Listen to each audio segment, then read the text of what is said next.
Kumusta mga brad? Isa na siguro sa masasabi nating pinakamakunat na motorcycle brand na nandito sa Pilipinas. Walang iba kundi ang brand na SYM. Alam niyo naman na siguro kung bakit. Yung mga motor kasi na nilalabas sa ibang bansa, umaabot pa ng ilang taon bago makarating sa Pilipinas. Naalala nyo yung SYM BF3i? Ang tagal bago makarating sa Pilipinas. Naalala nyo yung Jet X150?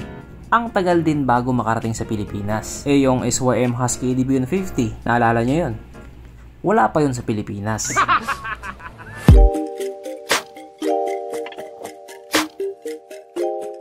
Pero syempre bago tayo magpatuloy, kung bago ka pa lamang napadpad dito sa aking walang kwentang channel, huwag ka na mag-subscribe.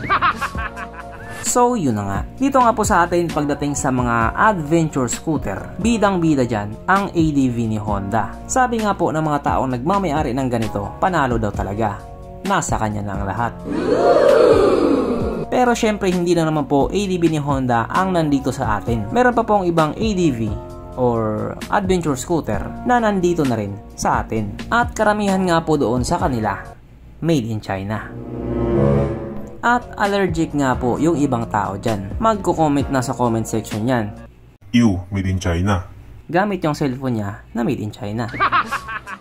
Pero sa ngayon nga po, medyo mainit-init ang usapin patungkol doon sa ADV ni SYM or yung SYM Husky ADV 150 aka SYM ADX 150. Wow! Ayon kasi sa mga tao, baka ito na daw yung tamang panahon para ilabas siya sa Pilipinas. Kasi nga gustong gusto na talaga siyang masilayan ng mga tao.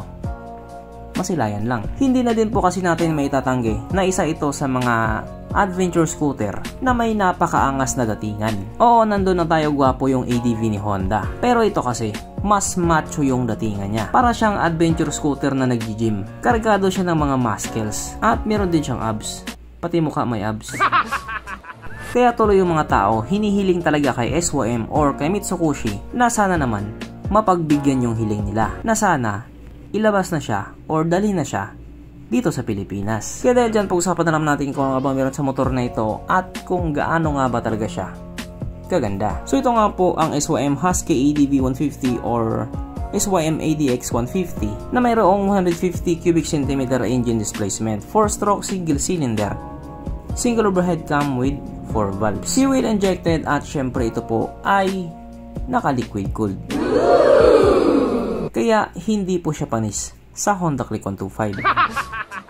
Pagdating naman po sa kanyang power, ito po ay mayroong 14.7 horsepower, 7,500 RPM, 14.5 Nm of torque at 6,000 RPM. Na ayon nga po sa mga taong nakagamit sa motor na ito daw po ay kaya tumakbo sa bilis ng 120 km per hour. Pero kung sakaling ilabas na siya sa Pilipinas, panigurado aabot ng 140 kph yan.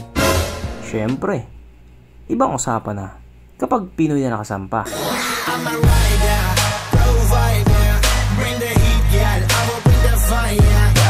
Ang kanyang tangke ay kaya magkarga ng 15.2 liters fuel tank capacity na kumukonsumo na po ng 40 km per liter. So para nga po sa isang 150cc na adventure scooter, matipid na po yun. At ang kagandahan nga din po sa kanya, napakalaki ng tangke niya. Mas malaki yung sa kanya kung ikukumpara doon sa iba or doon sa isa. Ang sukat ng kanyang gulong 120/70/13 sa harap at 130/70/13 naman sa likuran. Syempre pares po itong naka-tubeless. Pagdating naman po sa kanyang braking system, ito hindi na talaga magpapatalo to.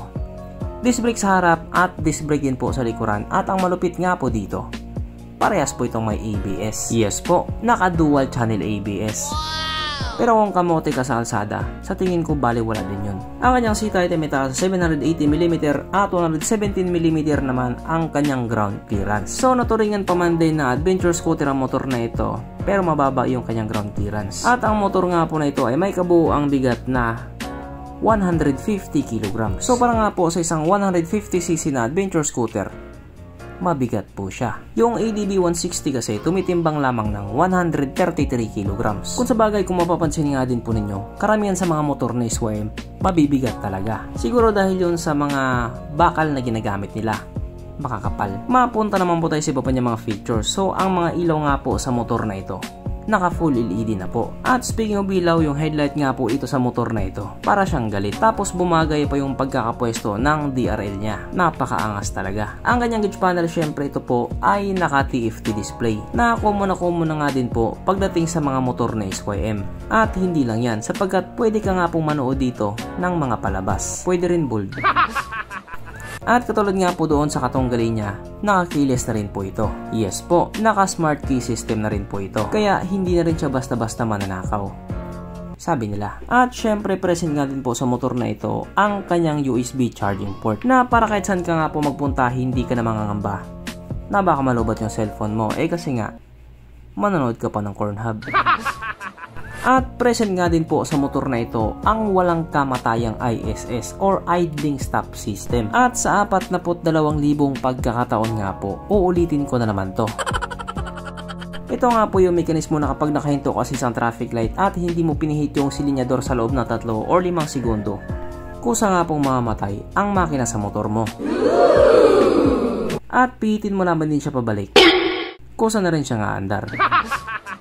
At meron nga din po itong TCS or yung Traction Control System. So kargadong din talaga siya ng mga pangmalakasang features. At isa pa nga po na meron siya na wala doon sa iba, meron po siyang alley or yung anti-lift engine hanger system, na just in case nga po tumatakbo ka na mabilis or nasa high speed ka na, walang malakas na vibration yung motor mo, smooth pa rin yung andar niya. Ganon po kalupit si SYM. Okay.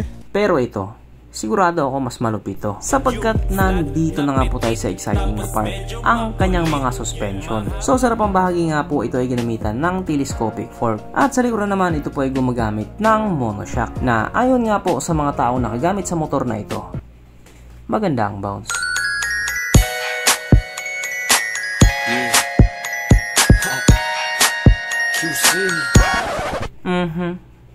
Panigurado, wala na namang nalungkot.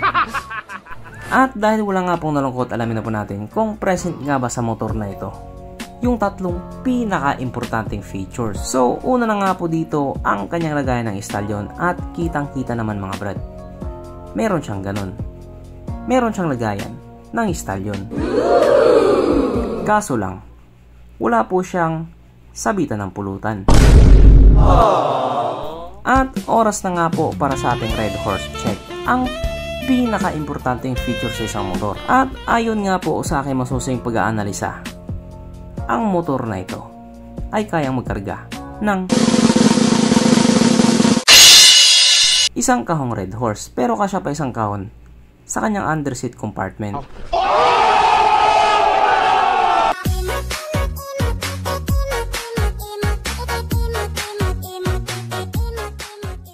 So therefore ang motor na ito kahit papano recommended.